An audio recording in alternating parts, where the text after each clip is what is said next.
Tu veux réussir tes semis comme ça? Viens avec moi, je vais te montrer.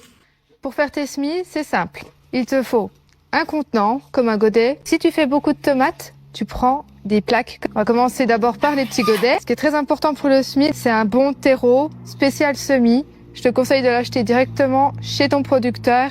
Ça n'a rien à voir avec ceux du commerce. Donc tu vas prendre ton terreau, ton petit godet, et tu vas remplir jusqu'en haut. Et tu me fais pas comme je vois souvent chez les gens. Ils font ça. Ils remplissent le terreau à moitié ou aux 3/4. Et après, ils plantent leurs graines. Le problème, c'est que quand tu vas arroser, ton terreau, il va se tasser. Et en fait, ta petite plantule, elle va filer directement. Donc, tu remplis jusqu'en haut.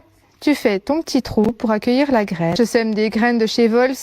C'est les tomates cocktail.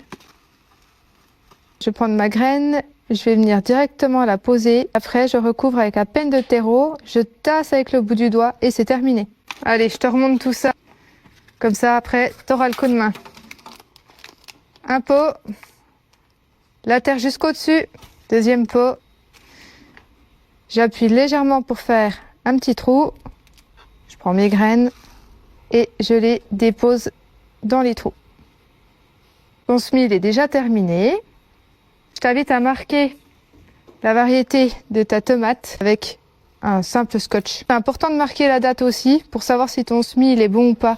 Si tu vois qu'au bout de 10 jours, tes tomates elles ont pas levé, c'est soit qu'il manque de chaleur ou soit que tes graines ont été enfoncées trop profondément. Une fois que j'ai fini de faire ça, on va les monter dans la véranda parce que c'est une température qui est constante et c'est bien exposé au soleil. C'est très important pour la germination. On va les arroser tous les jours. Je vais te montrer qu'est-ce que j'utilise pour arroser mes semis.